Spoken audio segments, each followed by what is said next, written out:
be humble. Humility is probably the great trait and quality that a person can have. And with that comes with the ability to learn from everyone. Humility is that whatever I have come to, it's first of all, it's not for me, it's from God, but it's also, I have not reached my potential. But to learn from anyone and everyone, and there's so much that it takes humility to be able to do that because we're constantly learning. And HOPE, which is help one person every day. And this is something everyone can do. You can literally, and this is something I focus on, this very small thing, but whether it's your spouse or a child or a friend or an acquaintance or a parent or a business, make an introduction. And it will literally change your life if you just have that perspective to focus outward. This is the Fit Investor Podcast, where we talk about how to live a more holistic life of being fit, not only financially, but physically and faithfully. We'll be joined by experts in all these areas to share their experiences and actionable and practical tips so that you can be a fit investor too. So now let's join our hosts, Cale Delaney and Brenna Carls. Welcome, ladies and gentlemen, to another episode of the Fit Investor. I'm your host, Cale Delaney, here with Brenna. I'm sorry I've been absent from the last couple podcasts. Carls. Phone me out. I've been sick. Sure. And today our very special guest is Mr. Yonah Weiss. And Yonah is a powerhouse with property owners' tax savings. As a business director at Madison SPECS and national cost segregation leader, he has assisted clients in saving hundreds of millions of dollars on taxes through cost segregation. He has a background in teaching and a passion for real estate and helping others. He's also a real estate investor and the host of the top podcast, Weiss Advice. So we are excited to dive into all that and learn more about Yonah. So Yonah, welcome to the Fit Investor. Thank you so much, guys. Great to be here on the show. Absolutely. Absolutely. And Yonah is joining us all the way from Jerusalem. So we thank you very much for that. Oh yeah, long distance. The beauty of technology.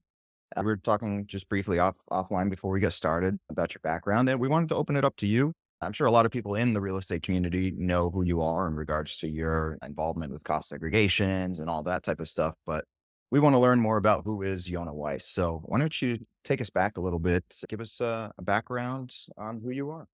Wow. Yeah. Going all the way back in the beginning, God created the heavens and the earth. And it happened to be, I was born in Boston, Massachusetts. You got to say the Boston part.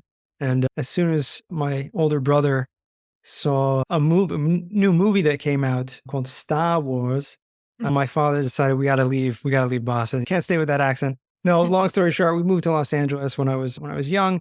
I grew up there, studied college in San Diego, had a very interesting kind of child. I was very into athletics and sports, and religion didn't play a big part of my life until really I went off to college and became a lot more spiritual during that journey. It was very interesting. I ended up spending a year, junior year abroad study in Israel and Hebrew University, and did a lot of extracurricular studies as well.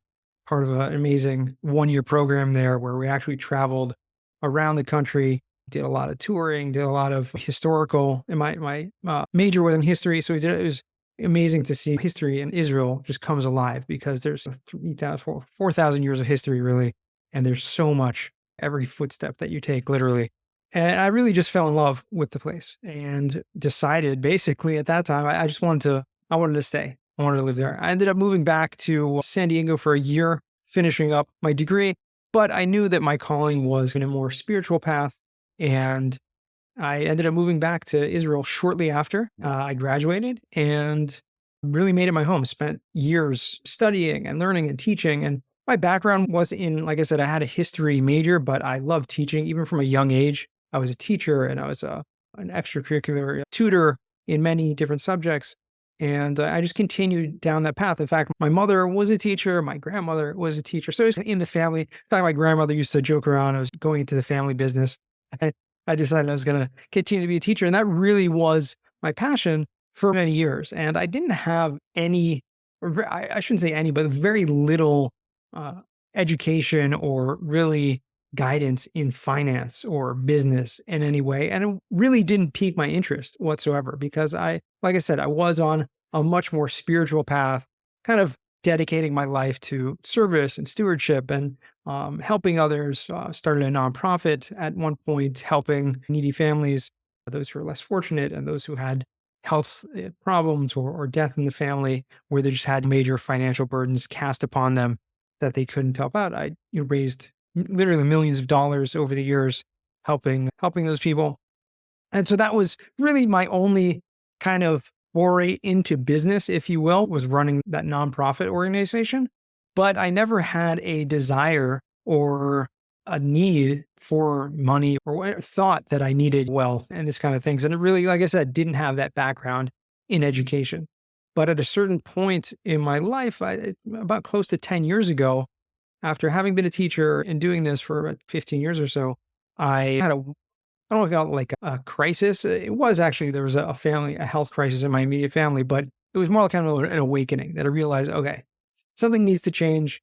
I still had student debt. I had a growing family, and I really didn't see any way out of that in the current path. But it really didn't bother me. It didn't worry me. I wasn't like a person who was like, oh, what are we going to do? And have credit card bills and all that kind of stuff. I just was living life and enjoying it. But when I was hit with this huge kind of medical that insurance didn't cover and medical expense. Okay, I'm in debt already, and now putting tens of thousands of dollars of more debt that I couldn't cover. I knew I needed to make a change. And that's where I was introduced to real estate. And without going too much into it, we'll leave it there for the moment, but that kind of made a huge positional shift in my life from a financial perspective and took the trajectory in a somewhat different direction. What age range were you in when you had the health problem scare and then got into investing? How old were you? So it's in my early 30s. This is about 10 years ago. So now, actually, it was my birthday yesterday. So 44. So yeah, it's about 10 years ago. Awesome. Nice. Okay. And so you mentioned religion didn't really start playing a big role until perhaps into your college years. So what was your upbringing like in terms of your family? Where obviously you're Jewish by nationality, but Right. was your family, were they observant Jewish, or what was that like? It was actually really interesting. I had pretty much everyone, if you go back and look at kind of Jewish history, like everyone was very observant and very religious up until about 100 years ago. 150 years ago, there was in Europe, there was a whole kind of reform movement that had started. They call it the Enlightenment or whatever you want to call it. And so, yeah, I had a very strong religious background from my family. But at a certain point, in America, my great grandfather had moved to America in the 1920s, escaped. In fact, he was the sole survivor of his whole family was killed in the Holocaust. That stayed back.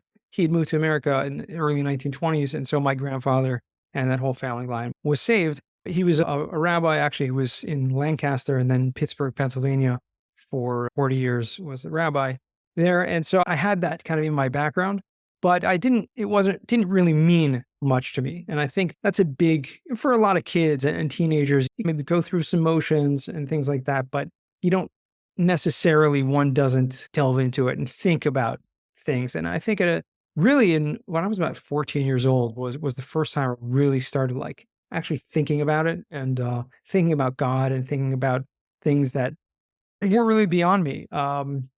And questioning a lot. And I had teachers and I had people that were somewhat hypocritical in my life. And I saw right through that. When you have this kind of do what I say, not as I do mentality, which you just, as a kid, you just see right through that. And so that bothered me. And so it led me to a little bit on my own path. And then, like I said, when I got into college, it really introduced to some amazing communities, some amazing people that really helped guide me and lead me to a whole different life. Okay. You said So that, you majored in history? I did, yeah. I had major in history, a minor in Jewish studies, but it was us going to college for the wrong reasons. I think really didn't want to go. I didn't have that drive, desire. Again, I didn't have people go to college just a lot of times just because you're going to have to. Yeah, it's okay. I got to get a degree so I can get a good job or whatever. But I didn't really have a desire for that. I knew like I was a teacher. I knew I'd love to do that and want to do that and figured, the history degree or whatever, a degree would help in some regard to that. And just for my informational purposes, is it different history majors because there's different historical like I thought that there's different like branches Oh yeah. basically of the. So what did you do? Like religious history or what was it?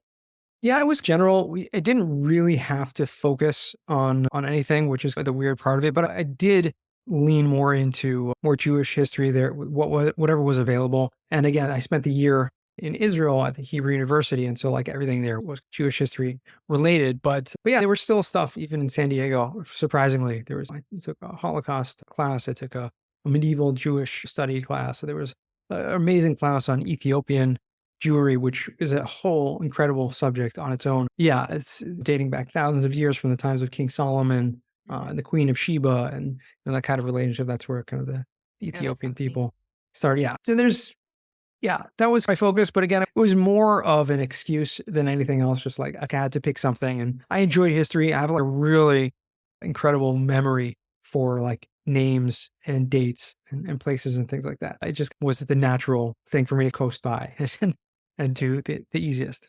Gotcha. And so was there like a pivotal moment or a pivotal thing that started piquing your interest to explore your faith more during those college years? I think there were several pivotal moments, I would say, absolutely.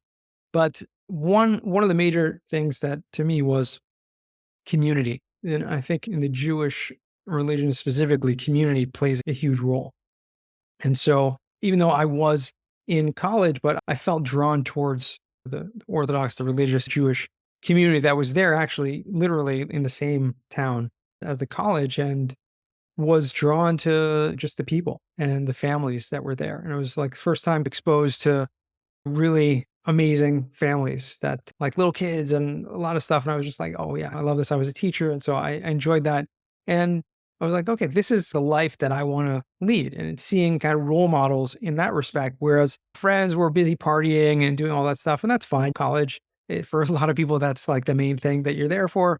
But for me, it was like, okay, I know life has more meaning, has more purpose. And so I know I want to get married, have a family and kids. And there's like, here are like real life kind of ordinary people living that. And like, I can relate to that. And so that's what drew me in more than anything else. Okay. And then, and maybe for our listeners' benefit and ours as well is, so you're Orthodox Jew, and of course, there's many different sects of Judaism. And so, maybe if you could just explain what is Orthodox Judaism and how does that differ a little bit, and why that particular sect is what drew you. Without obviously this is not getting too theological and too into the woods here, but very simply put, Orthodox is the strict adherence to the Torah, to the Jewish law that comes there. And it's a very extremely detailed laws that come with Judaism, literally thousands of tens of thousands of daily literally laws and practices that go through life. And it's a very spiritual religion as well. And so it's talking about daily prayer and meditation and things like that, where it guides your whole life, how you think, how you speak, how you do business dealings, literally everything to how you tie your shoelaces, literally on to minutia, which would seem insignificant, but when you're dealing with metaphysical, really, and again, without getting too deep into this, it's like we believe that everything in the world, everything happens for a reason, and our actions have an impact and our thoughts and our speech have an impact on everything that we do and our lives and also the whole world. So it's this philosophy where we realize that we're stewards for the whole world. And so everything that we do has an impact. And so we want to make sure that we're doing it according to the tradition, according to the laws. And I think I think the biggest difference between that and maybe you have what's called conservative or reform, and there's different sects and things like that, different groups of people where it's much more cultural, where you'll have people that are out there. I'm sure you've come across people in Hollywood or the media that they say they're Jewish. They don't have really any signs of Right. outward Jewish or religiosity.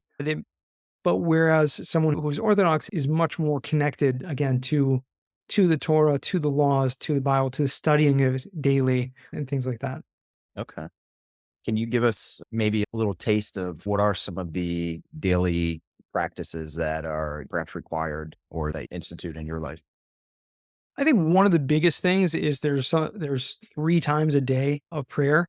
So in the morning, afternoon, and evening, and this ideally should be done in a group of a minimal 10 people. And so it's literally like you are going to synagogue. You are going like, every single day and meeting with people and spending time with them. And it's not necessarily very long. I think the longest in the morning could be from a half an hour to an hour or so long, but the afternoon evenings is much shorter. But again, it's just that kind of sense of bringing people together and joining one another in that. So that's something that I think sets us apart from many others as well. It's that it's not just taking time on your own daily, where that's an amazing thing also. And I think even if you can't necessarily go to a synagogue, it's certainly something that you person should do. Take time, whether you're Jewish or not, just take time to be thankful, practice gratitude. Just take 10 minutes in the morning just to focus your thoughts outward, out of yourself. Think about what can I do for others today? What can I do to help someone else today? And that kind of shifts your whole focus, your whole day Yeah. really, really changes. So you physically go to the synagogue 3 times a day? Yes.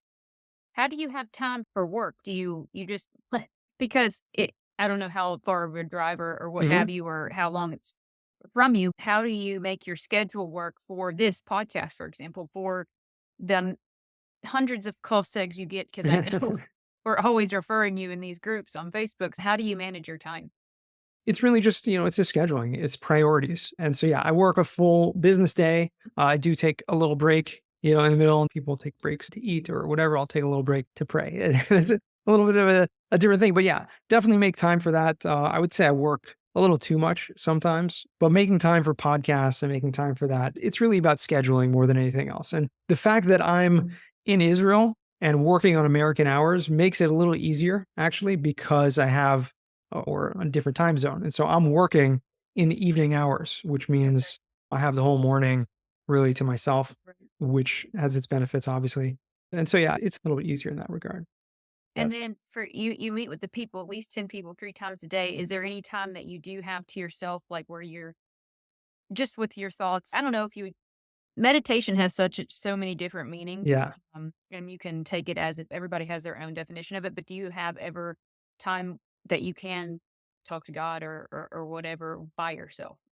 Oh, yeah, absolutely. Constantly throughout the Okay. day, literally taking time off literally every day. And there's an amazing thing. It's a little bit of a foreign concept for a lot of people, but we have like blessings that we say, words that are in Hebrew, and there are things that we're really being thankful for throughout the day and different things. And literally every time we eat food or drink, we'll say a small blessing before and after.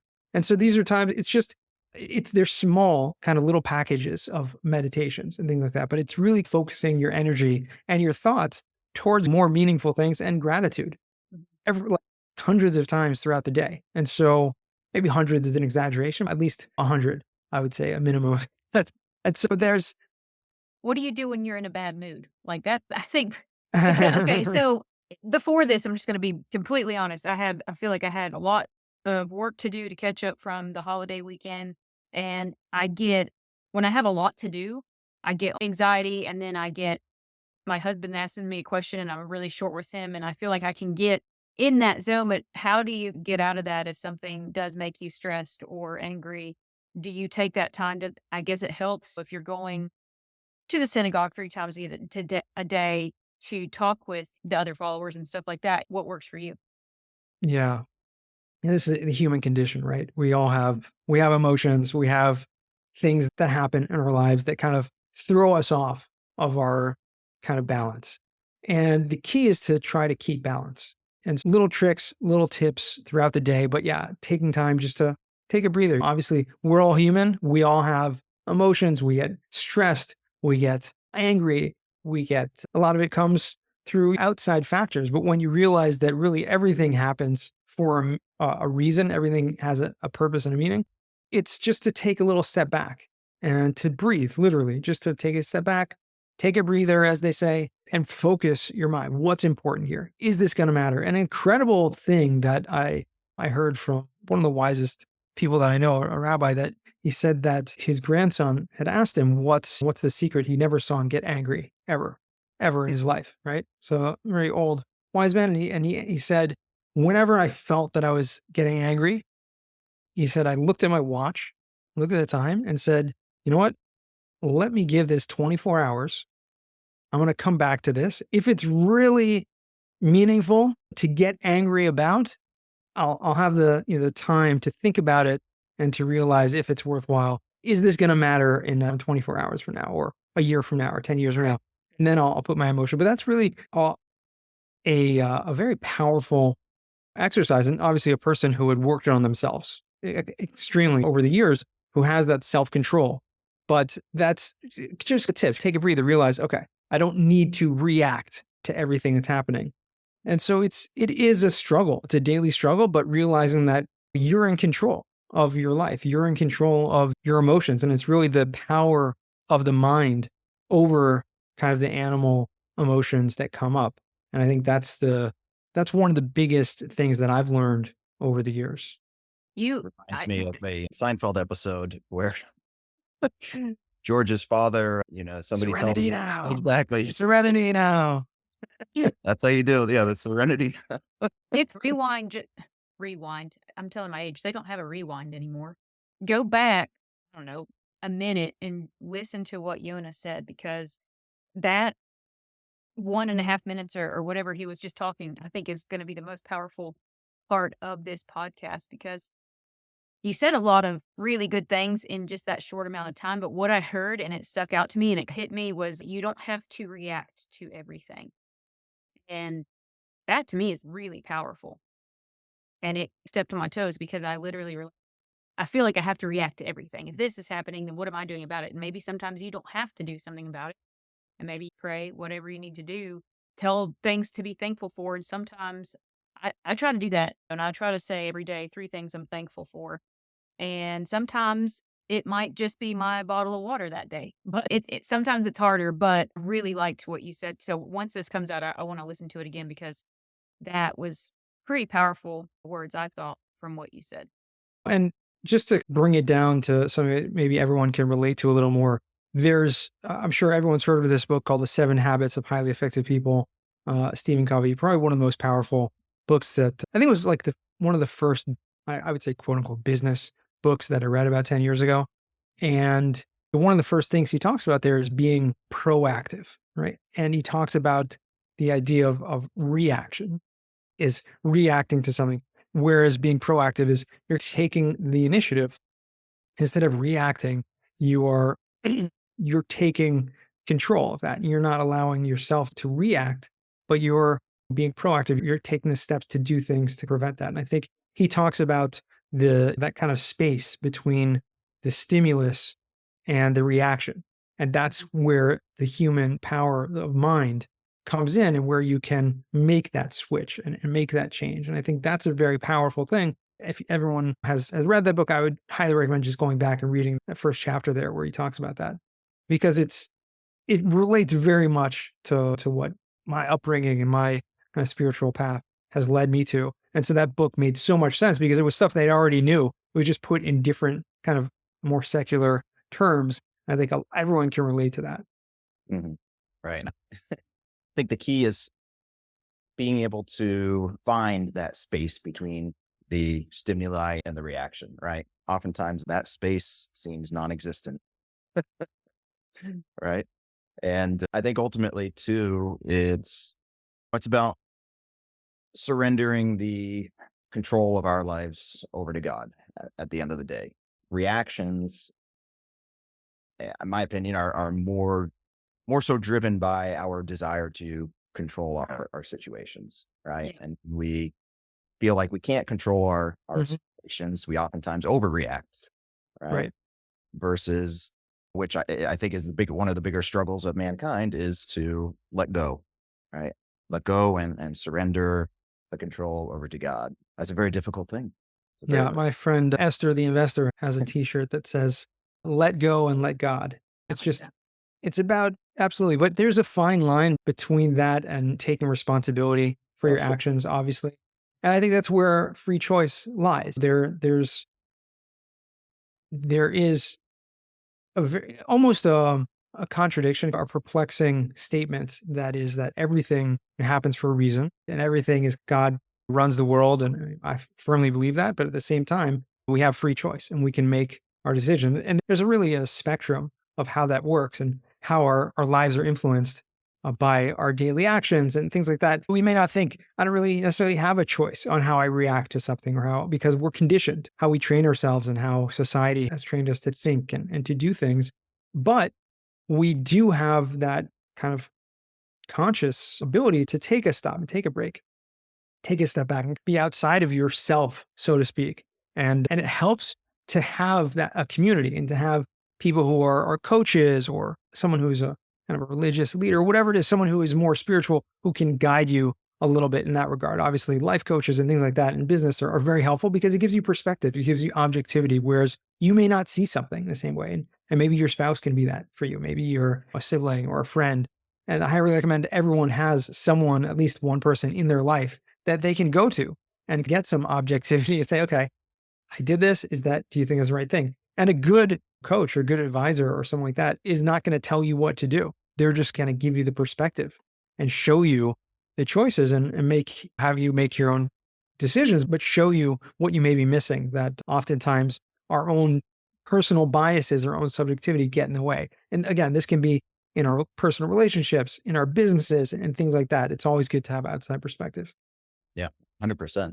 And I think that the daily prayer practices are a huge help with those things as well. That's like what you mentioned with just looking Yeah. at the watch, right? It's taking that time out more or less and submitting whatever is going on up to prayer and listening and hopefully receiving some type of solace or some type of clarity on your situation, right? And taking those human emotions out of it for a brief period to step back. All these things are super important. Now we've come up, we've learned about your upbringing, you're delving into and growing into your faith. And now you were working as a teacher, correct? Were you teaching history? Is that what you were teaching? I was teaching history. I was teaching more religious studies, mostly Bible and Jewish law and uh, Okay. Nice. mysticism and things like that. Really cool stuff.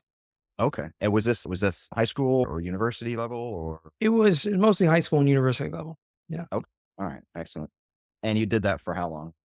Approximately, I'd say about 15 years. So it was a lot of studying, but simultaneously it was teaching as well. So it was, I wouldn't say full time for the entire 15, but during that course of time, yeah. Okay. All right. And then you had mentioned, it gave us a little bit of the teaser early on, and that eventually you came to a tipping point in your life where you recognized that something needed to change.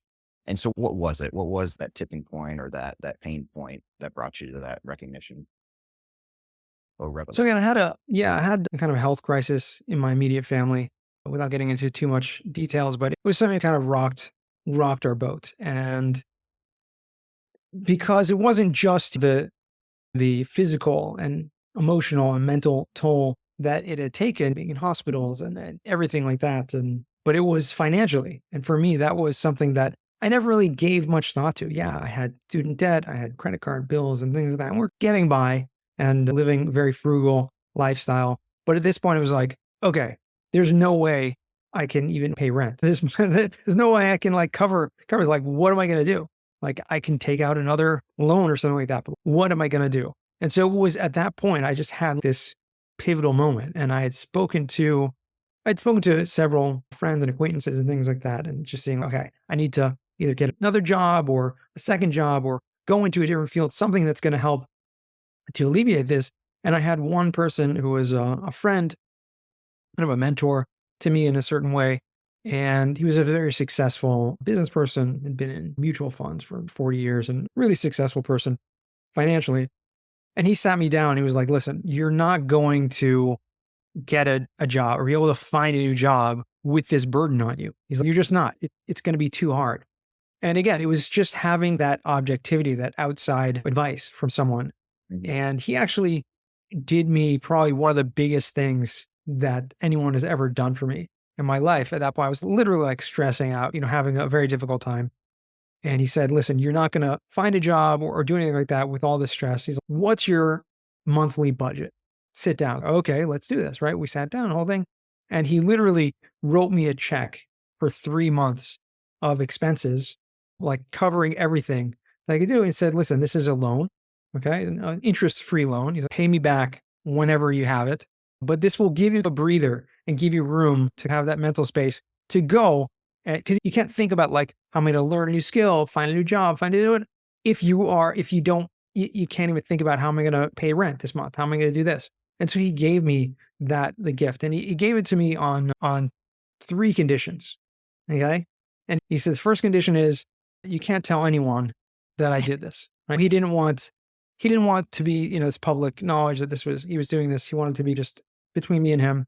He said the second thing is, like he said, it's an interest-free loan. I want you, when you do have that ability to pay it back, I want you to do that. And thank God, a few years later, I was able to do that, and it felt really good. And the third thing he said, which was life-changing, like this advice, and this really gave me a huge perspective, and I think is very powerful for everyone to hear something like this. He said, later on in your life, when you see someone else in a similar situation, now you know what to do. Right.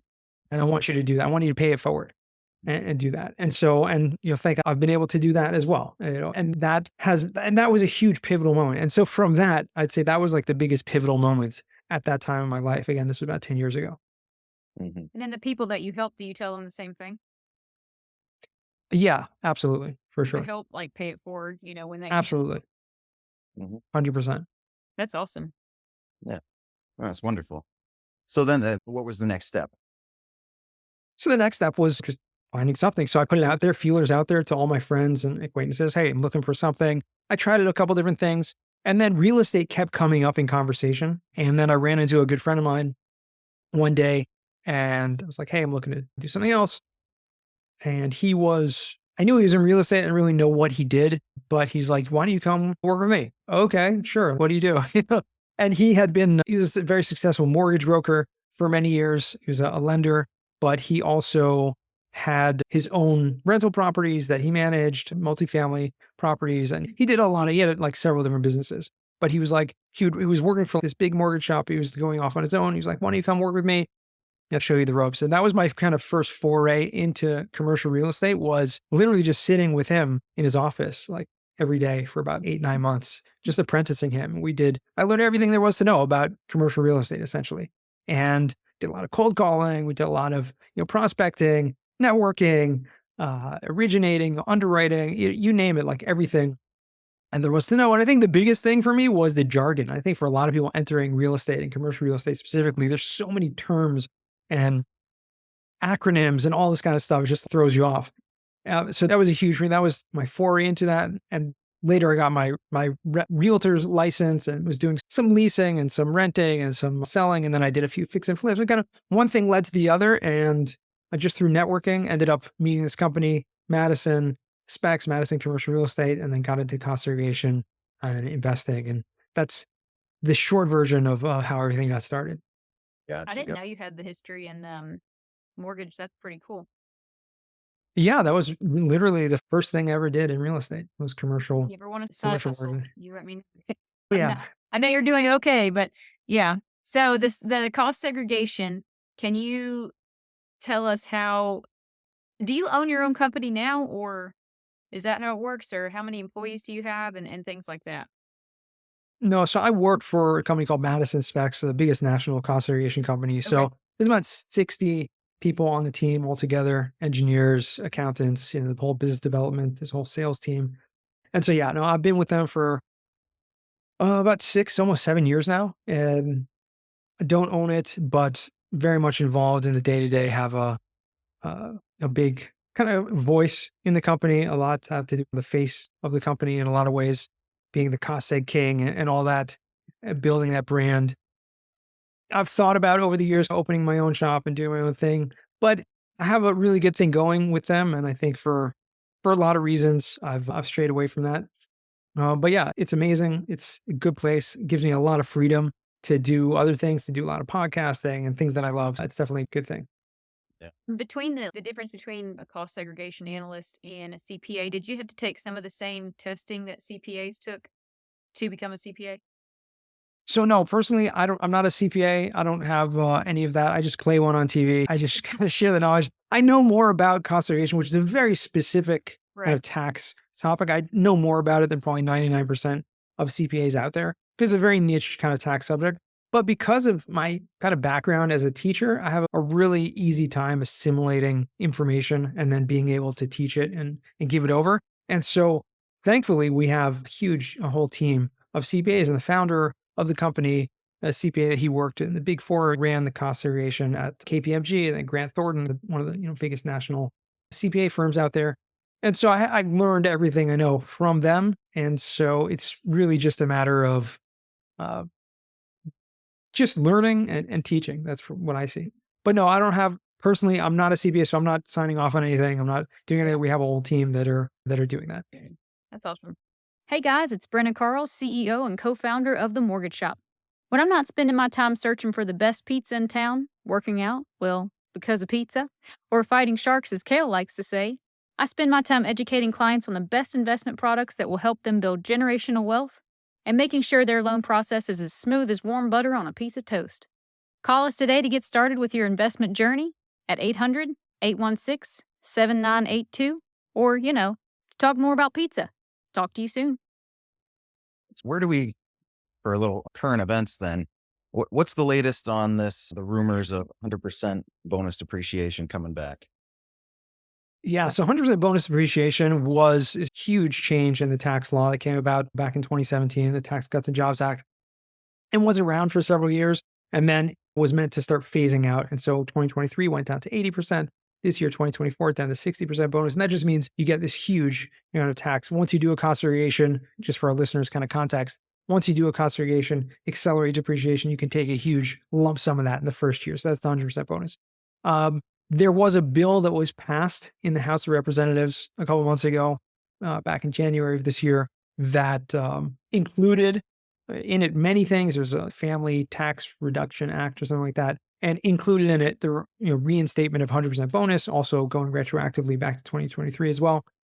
However, from what's a very current event right now, as we speak, it's held up in the Senate. It needs to be voted on in the Senate, that bill, and passed. And for whatever reason, it's being held up. And I don't know what's taking so long or if it's going to pass in the Senate. But right now, from what I see, there's no movement on that. Gotcha. We can keep our fingers crossed. Everybody's like, I think I'm going to do an extension just to see and wait it out. So Yeah. it'll be interesting to see how that plays out. Yeah, I think that's smart. I think a lot of people are waiting on that. Yeah. Now, this is something that isn't really talked about as much when we talk about cost segregations. And if it's out of your realm, by all means, say so. But what about the depreciation recapture? Like, how does that work? Can you explain that at all? Absolutely. Yeah, I think it's something that's not talked about a lot. You're absolutely right. Especially online when people were just talking about, all the great things about cost seg. But you have to talk about recapture. It's something that you need to know. Essentially, when you sell a property, comes along with it not only capital gains tax, which I think everyone understands. If you make a profit on the sale, you're going to be taxed on that amount of profit. That's called capital gain tax. So too, any amount of depreciation that you take is going to be taxed in what's called the recapture tax. So one thing that recapture doesn't mean, which gets a big misnomer, a lot of people get this wrong, is it does not mean that you pay back the depreciation. I think a lot of people think that it's recapture, meaning you take depreciation, you have to pay it back. No, does not mean that at all. It means you are taxed on the amount of depreciation taken. So if you do a cost seg or bonus depreciation, you take a larger amount of depreciation deductions, you're going to have a larger tax bill on the sale. Now, a few things to note about that is being subject to a tax is not the same thing as having to pay a tax, okay? And I think for real estate investors and business owners, but real estate in particular, there are many strategies and many ways to defer taxes or to have other deductions or other losses to offset that. And I think the biggest one people know about is called the 1031 exchange, which allows you to sell a property with going through filling out forms and jumping through hoops and doing certain timelines where you can actually sell one property, buy another, and not have any capital gain tax by doing this exchange. So not only does it defer the capital gain, it also defers the recapture tax. as well. So that's one strategy people can use. But an even bigger one that people don't realize is that the losses or deductions from depreciation from one property can be used to offset not only the income from another property, but even the gain from the sale of another property. So some people like to call this the lazy 1031, which means, well, let's say I sell a property and I don't do a 1031 exchange and I have $100,000 of capital gain tax and then another $50,000 of recapture tax. Okay. And in the same year, I buy another property and that property, I do a cost seg, get bonus depreciation. And let's say I get 200,000, I buy $1 million property and get $200,000 of bonus depreciation. I can use that 200,000 not only to offset the income from said property or any other property, but also to offset the capital gain and the recapture tax from the sale of the second property, which means you can literally sell a property and not pay any taxes whatsoever, even without the 1031 exchange. So there are several other strategies. There's the opportunity zones, which is another way to defer and even to reduce taxes through investing in opportunity zones. There's something called partial asset disposition, which we can get into if you want, going into the weeds a little bit. But again, these are all different strategies to help reduce or eliminate or defer these taxes. So it's not all black and white. It said, oh, and then bigger pockets, you go onto the forum and people are like, don't do cost seg because it's just going to get recaptured and it's a waste of time. So people don't even think about the whole business plan. Think about, okay, do you plan to invest and buy other properties along the way, right? There's a lot that goes into it. And I think done right is a strategy that can be used and avoided taxes for as many years as you can. Right. Yeah. And I think that's the whole thing, right? That's the strategy. And I think Tom Wheelwright, Robert Kiyosaki's tax guy, says it best in that the strategy is defer, die. That's what you want your taxes to do. Defer them until you eventually can make them die or go away. So yeah, I think, but you said it best is that you have to look at the whole business plan to make that decision and if it makes sense or not. And I think at the end of the day too is even if you don't do any of those strategies and you still do a bonus depreciation and all that, and you pay the recapture tax, at the end of the day, we look at the time value of money as well. So you're getting that money now, you're able to utilize at today's value, and you're going to pay it back to some extent in future monetary value, which pretty much inevitably is going to be less, right? Absolutely. You have that arbitrage because the recapture tax is always going to be less than whatever your ordinary income tax rate was in the original. So you always have also, besides for the time value of money, which is key, there's also an arbitrage, a certain amount of that you gain from just using the deductions now when you can, and then paying tax later on. And plus, if you take those proceeds now from the tax savings and invest those, then you're getting that additional potential return as well. So still lots and lots of benefits to it, really, no matter how you look at it, how you slice and dice it. Absolutely. Yeah. You're an investor as well, though. So what do you invest in? What's your portfolio like? What's your business plan when it comes to the investing world? So currently, I am only invested passively as a limited partner in many syndications or different real estate deals, from multifamily to mobile home parks, RV parks, self-storage, one retail property.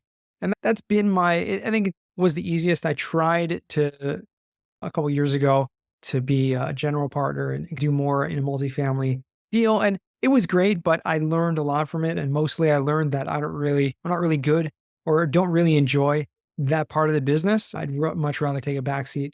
And I call it passive investing. It's not entirely passive because you do have to put a lot of work in underwriting it and to figure out who and what and where, et cetera, the investment should be with. And so there's a lot of work that goes into that. I've also considered, although I haven't pulled the trigger yet on some short-term rentals. Is part of my plan. In fact, my oldest daughter is 19 now, and she's expressed interest in doing that. And so we've discussed it and come up with working on a business plan to figure out a way to buy a property and maybe have her manage it. So we'll see. Awesome. That's awesome. And the syndications that you're involved in, are those stateside or are those in Israel or both? Or All US, yeah. All my business is US based. I did for about a year and a half, a while back, work in the Israeli real estate market and try to figure out how to break in. And it's very difficult. It's hard to make money. I mean, there are plenty of people that do it, but it's hard to make money in real estate. Really, I wouldn't say the only way, but the best way to make money is in new development, which there's tons of it all over the country. There's like tons of new development going on, but it's hard to break into. You need to have connections and you need to have, it's more of a long game as well. So I did my time in it and just realized it wasn't for me. And so, yeah, all my business is focused stateside. Gotcha. Okay. And for somebody who's interested in syndications as an LP, what perhaps are some key things that they should know in looking at syndicators? Because I think, especially today, it's very easy to get into kind of the group think and Yeah. not do your own due diligence because maybe the syndicators or just has a presence on social media and that type of thing. Yeah. So what would be some tips for people who are actually interested in becoming an LP? What's probably one of the hardest things is, like I said before, it's not entirely passive when you're passively investing. You need to take the time to spend to get to know who you're investing with. And it is a little bit difficult. I'd say there are a lot of pitfalls, a lot, because we like to say only invest with people who have a lot of experience and who have gone through cycles and that. But even then, you never know. Like things happen and you may think someone has a lot of good experience, but maybe they made some bad decisions or things like that, right? There's a lot of things to think about, but number one is focusing on the sponsor. Do not, I repeat, do not invest with someone because they have a social media presence. It means absolutely nothing. Okay. And in fact, can be very misleading. And even today, literally today, I saw something put out by a sponsor who's put out there a new investment opportunity. And this is someone that I know, not very personally, but I know who they are. And I know that they are being foreclosed on one deal and at least one deal, a very big project. And yet they are still trying to get investors to invest with them, putting out there, oh, great cash on cash returns and all this kind of stuff. And someone who may not know any better may see all their social media and not know about their deals that they're losing money on. And these people are just, I don't know if it's fraudulent activity, but it definitely sits wrong with me. Yeah, that's not good. And I'll give a little shout out here. I have a friend, a good friend. His name's Alexei Chernobelsky. He has a newsletter. He has a website. It's all about for limited partners and all about investing lessons and things you need to know about limited partners. And he's got an incredible database, an incredible idea. He ran a $10 billion real estate portfolio at a big REIT. And so he went off on his own and he's just advising limited partners. That's his thing right now. Alexa, I can give a little shout out to him. You can check him out on LinkedIn or Twitter. He's got a big following there. Yeah. What was the name, Alexa? What? Chernobelsky. Chernobyl. So it's like Chernobyl with a sky at the end. Got it. No, that's great. And so syndications, that's some good information for people who are looking into perhaps becoming an LP on a project. And I wanted to touch on this too, because you mentioned it before, but even before getting into the cost segregation and Madison SPECS and everything else, you had mentioned this nonprofit that you had started. And is that still in action or is that disbanded or what's going on with that? So that nonprofit that I did start many years ago, it's still up and running, still around. I gave the reins over to someone else years ago when I didn't have enough time to give the focus that was needed on it. But it's still around. Thank God we did a lot of great things with it. And I still give back to that and to many other organizations. Okay. What's the name of it? It was called Shoshanas Ha'amakim, which is a Hebrew word taken from two words actually, taken from the Song of Songs, which is like the flower of the depths. It has multiple meanings to it, but essentially it's a way to help people. The premise of the organization, again, was just to help people in need who had kind of financial burdens that were outside their scope of their life, things that happen to them, health crises or death in the family, things like that. Gotcha. You're giving our audience a spelling test today with all the names here. We'll see if we can put the links in the show notes. Okay. All right. No, that's very cool. As we're getting towards the end here, though, I wanted to bring us back full circle a bit here because when you were talking about, in particular, in the orthodoxy, that Mhm. it it impacts and influences everything you do, including your business decisions and things Right. like. So, talk about that a little bit. So, how does your faith impact and influence your current business and your future business decisions? Yeah, absolutely. On a daily basis, literally has influence and impact. Because, like I mentioned, alluded to earlier, there are so many laws and things that have to do with ethical business dealings and things like that. So, on a because I truly believe that everything happens for a reason, and my job in this world is to, I believe my personal mission or job is to help other people. And so, if I can do that through business, and I feel like I am helping people save money on taxes, educating people, doing that. I make introductions all the time, trying to help people get connected and things like that, using social media help to promote others. These are things, just daily practices that I do personally that just contributes to that kind of mindset of what can I do to help other people? What can I do even through business? And I think everyone can do that to a certain extent. But for me, that's has a huge impact. And obviously, um, yeah, that definitely the spirituality comes into play on a daily basis. Gotcha. Gotcha. Okay. And I know you had mentioned earlier your daughter's 19 now, looking to get into short term rentals. Do you have other children as well, or what's your family like? 6 kids, so she's my oldest. My youngest is 9 now, so they were about 2 years apart or so, give or take, the Okay. 6 of them. Yeah. Wow. Wow. Wow. Yeah, definitely Uh, a handful. yeah. No, absolutely. And is your family, are they following along in the orthodoxy as well, or how's that playing out? Oh, yeah, for sure. It's, very important, to our whole life and everything. I try to be an example and just be a guide, and that's the best thing any parent can do. You have so many outside influences, you have so much going on out there, but to just be a good person, to do your best, to be there for them and understand them, and that's probably the biggest thing I've learned as a parent of 6 kids, that everyone is totally different, and Right. each one has their own way of thinking and their own way of doing things, and it's really just about guiding each one in their own way. And King Solomon said this, to guide the youth according to their way in Proverbs. That's really what it's all about, is understanding each one has a different way of learning.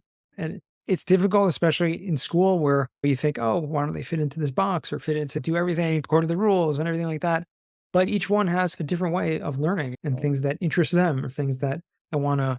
And so just giving them the space, giving them the breathing room to be able to do that and express themselves in their own ways. Mm. And this is a tangent here, but I'm very curious. The school system in Israel, is it very secularized like in the US, or does the Jewish faith, does it play a significant role in the curriculum? So there's a lot of different types of schools in Israel. It's maybe the public school system. Yeah, so I'm not actually familiar to public schools. All my kids go to Gotcha. private schools. I think the majority of religious, they're all private schools. There may be some minimal government funding and things like that, but each one kind of has their own curriculum. So there's very little secular. I wouldn't say little, but it's not the focus. I would say obviously there's English and math and all that kind of stuff, but the focus is more on the religious studies and the texts and things like that. Gotcha. Okay. Yeah, and I was just curious. Okay. Yona, thank you very much for taking the time to come on the Fit Investor and share your experience and your Sure. expertise. And we always ask our guests to leave our audience with, 3 actionable or practical tips based on what we discussed today. Absolutely. So, first tip, which is probably the biggest tip I could leave anyone, is, and this may seem esoteric at first, but I'll explain what I mean, is be humble, right? Humility is probably the great trait and quality that a person can have. And with that comes one of the most practical, you talk about practical tips when we walk away with that, is the ability to learn from everyone. Humility is that I whatever I have come to, it's first of all, it's not for me, it's from God, but it's also I have not reached my potential. I've not in any way whatsoever reached that potential that I have, that we have infinite godly potential.